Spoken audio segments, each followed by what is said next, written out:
We often do this little presentation by combining our total remarks in our presentation along with the pictures. But in order to condense it down into a half hour, which is what I think we have in total approximately today, I'm going to just talk for about 5 or 10 minutes, tell you about the overall aspects of the project, and then I'm going to turn it over to Heather, and she's going to go quickly through a whole bunch of slides that we have of the whole thing. This started in 1999 when I was at the Calgary Zoo as the CEO. And Brian Keating, who many of you have heard on the radio and have heard him speak, is and was, although he's retired now, he was the Calgary Zoo's international conservation spokesperson. And he worked on conservation projects all over the world on behalf of the Calgary Zoo. He came into my office one day near the end of 1999 and said, "Alec, we've had a request from Ghana to provide some assistance to try to save the last known pod of hippopotamus in northwest Ghana. And it's on the Black Volta River. The hippopotamus population is declining at an alarming rate, and it's declining because most of them are being poached and killed by the humans. And so the Ghanaian government and the Ghanaian people are anxious to save this particular pod of hippos because, and I get this confused, I mean, you asked me the question the other day, were they white hippos or what? There's two specific types of hippos, and I'm not good at what they were. But this one particular one is the lesser one of that type of hippo in the world. And so the Ghanaians were concerned that this last pod of hippos would disappear. And so the chiefs in that area, and in Ghana, it's still a country where chiefs and that rule the largest part of the countryside. And so the chiefs in that area were concerned. They met with the government. The government proposed that the government take over the land along the Black Volta River and turn it into a national park. And like every other place in the world where government is involved, often they turn into a nightmare. Things turn into a nightmare.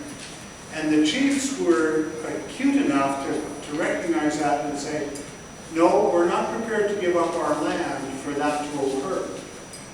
So they asked the guidance of Brian Keating, and they asked the guidance of a fellow by the name of John Mason, who was the chief executive officer of a not-for-profit conservation organization in Ghana called NCRC, or the National Conservation Research Center.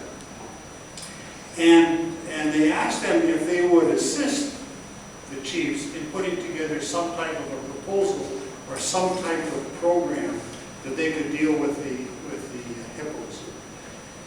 It resulted in setting aside 5 miles of land along the Black Volta River on the Ghanaian side. They couldn't do anything on the Burkina Faso side of the river, but they did along the Ghanaian side.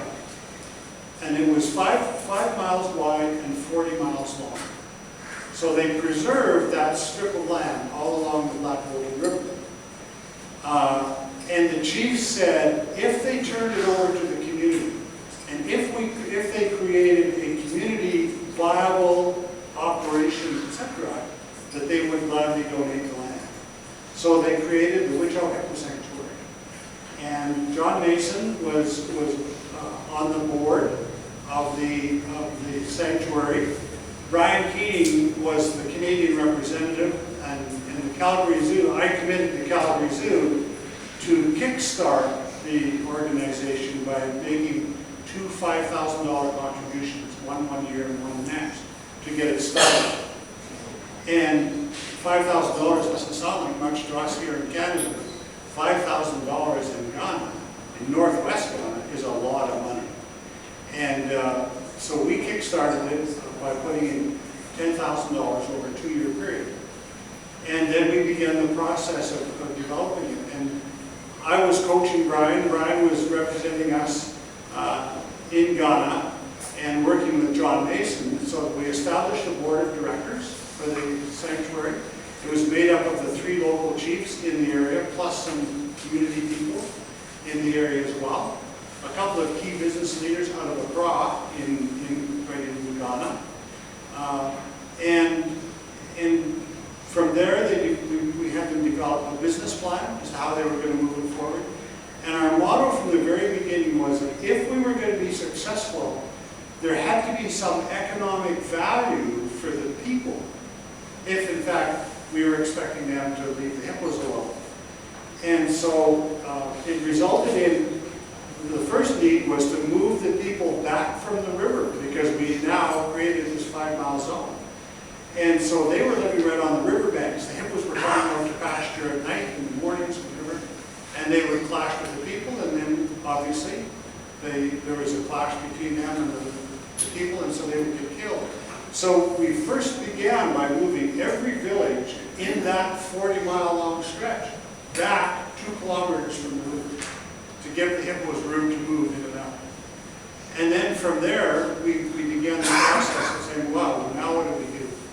And it became apparent that if we were going to be successful, they had to have water in all of the villages, because they still had to get out to the river to get the water, still had the issue of Hippos, also had the issue of very unpure water, and water that was not good. And so through my efforts in Rotary in downtown Calgary and Rotary clubs in Calgary, we dug and put in water wells in every village. So every village now has a water well. Through Brian Keating's brother, John Keating, who used to own Canadian Hydro, which many of you will know was an Alberta company developing hydro dams or hydro on our waterways here in Alberta, said, well, now they need electricity. And if kids are going to study and learn to read and do all those kinds of things, they had to have some light, they had to be able to do that. So through John's efforts and through Light Up the World out of the University of Calgary, the next thing we did was put electricity into every village along within the sanctuary properties. Pardon? Solar power, yeah, solar lights. We were over there in 2003, and Heather was Heather's first trip with me to Africa, and as we were walking around and doing the things, looking at the wells and all that sort of thing, she just said over and over and over again, these kids have no school. They're just wasting their day. They're not going to school, they're not achieving anything, and they have no school. So she came back to Calgary, and we came back to Calgary. In less than a year, she raised enough money to build a school. And we built a brand new school, a 3-room school, that when we got there in 2006 for the official opening, had 210 registered students in a 3-room school. Our teachers over here were playing about 25 kids or more. Those teachers were dealing with 70 kids in the classroom. And they had already built a lean-to onto it almost to have another classroom outside. There was kids walking 10, 15 miles to school. They were coming across the river from Burkina Faso and forging the river and then walking 4 miles up to the school to get to the school. So it was an amazing, amazing feat to get that done. Within a very short time thereafter, through Rotary, through the Kiwanis clubs, through other participation that we've been involved in, we've built another school has been built. Medical facilities have been put into place. We've developed a nut processing facility for shea nut. The shea nut is a little nut, leaving around. They crush it, they extract the butter from it, and they use it for making women's cosmetics. And the shea butter nut is an extremely valuable nut around the world. The women were harvesting the local trees, and often going into the market, a buyer would come from some other part of the world, and he would absolutely rip them off. He might only give them 10 cents on every dollar that they were entitled to for the value of their product. And it was just a horrible situation of people abusing people who were not able to deal with their own. So we got involved in that and helped create a shea processing facility, a warehouse for storing their shea nuts. They established a cooperative So there's now some 1,700 women are members of the cooperative.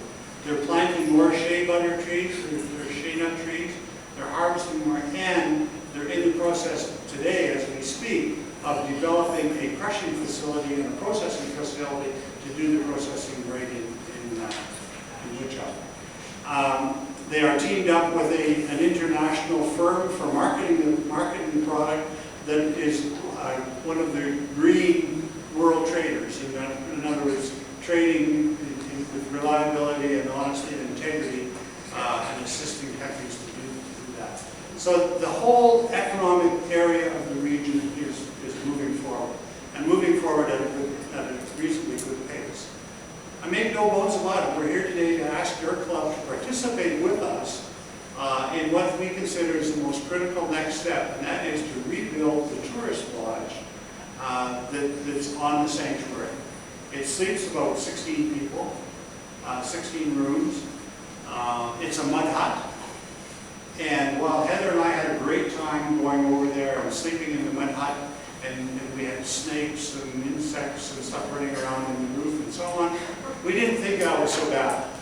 But the reality is tourism is growing at a fairly good rate in that area, and people will not pay hotel room rates to live in a mud hut with a leaking roof and the snakes in it. And so if we're going to continue to grow the region and have more people come and see, that's the only way we're going to get it done, is to have some place decent for them to stay, decent place to sleep, decent place to have a kitchen and have their food prepared, and a decent place to dine in to have the food. So that's the project we're on. Our Rotary Club has committed $25,000 this year towards that project.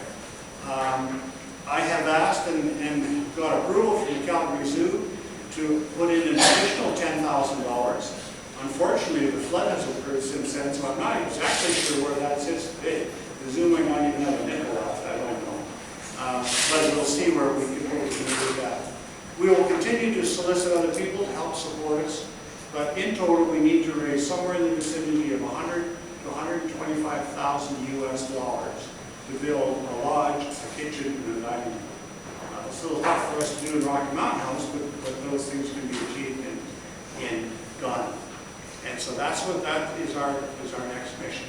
They have been enjoying having approximately 14 to 2,000 visitors a year.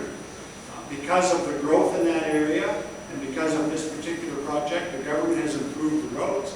They've moved the electrical grid right into the community, and the government continues to work with us, and we've met with them on different occasions, and the government continues to work with us in helping make the region grow and develop. So it's an exciting project. It's a great opportunity for us to assist people. I think that it's only a natural thing now with 2 schools up and running, that our next thing after this sometime is going to have to look at what do we do with kids beyond elementary or junior high school, and how do we continue to advance kids' education and so on, and what other economic activities available that we can do. But the people have grasped onto this and recognized that through saving the Hippo, we are now improving their lives. And that's what the whole mission is about. Heather, I'll let you show you some beautiful slides.